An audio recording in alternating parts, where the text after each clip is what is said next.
Hello friends, we welcome you to the Legal Breeze.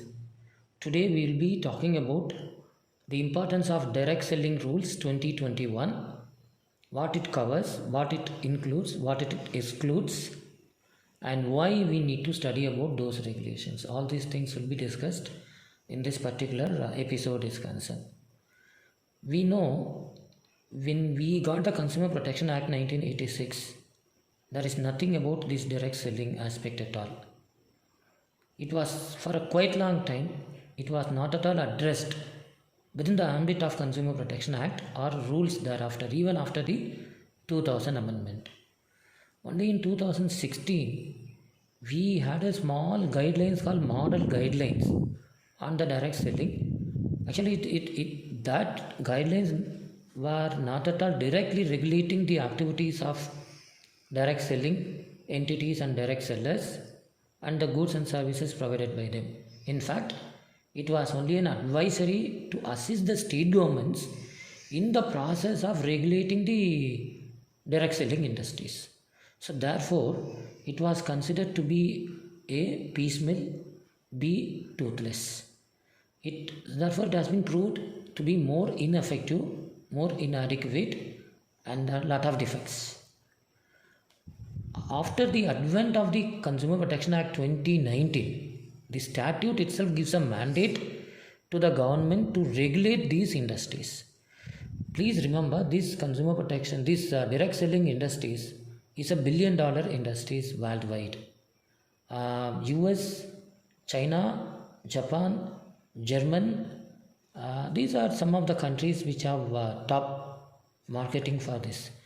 Even in India, it has become almost 3.2 billion worth of trade is being conducted through this direct selling attitude. You may ask me, what is this direct selling? How can we identify direct selling? Direct selling means you won't find any physical stores or physical location of the factories, all these things. There will be a person, it is called multi-level marketing, MLM. In fact, MLM has been clearly prohibited in various jurisdictions, including in the US. But it is quite unregulated in India for a quite long time. There will be a multi-layer of network of persons. You don't identify who is giving whom. It is called Premade Scheme. Say example, I'm not doing this, but just for an example, I'm telling you. I'll be asking 10 persons to subscribe under my guidance. The 10 persons have to ask 30 persons to subscribe under their guidance. The 30 persons subscribing under their guidance, people who are working under me, they have to go.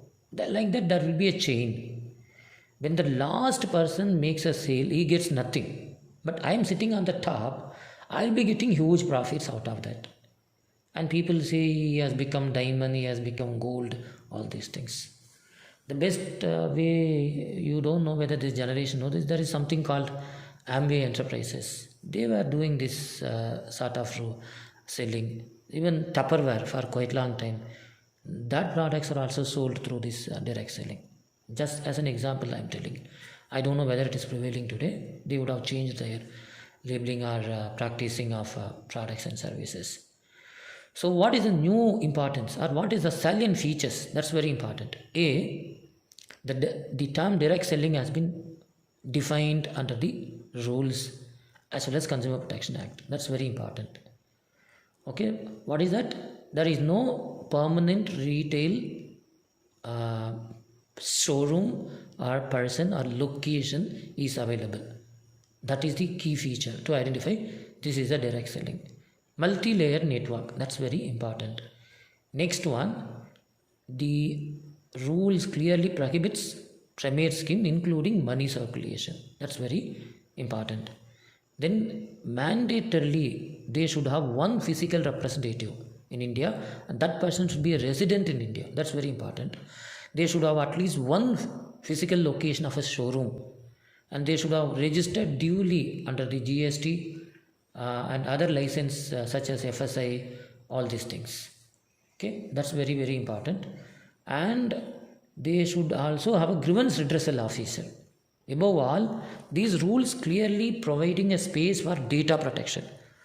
whatever data are being collected, gathered, or stored, processed for the purpose of making goods or services through this direct selling mode must be stored in India and shall not be passed on, right, beyond this territory. The cross border flow of database is clearly prohibited under this direct selling consumer rules is concerned. This is a very very welcomeable step in relation to the data protection is concerned, though the data protection bill is pending before the parliament, but this is a good step at least in the sectoral regulation is concerned. We hope this information will be very useful to you. God bless you. Jai Hind.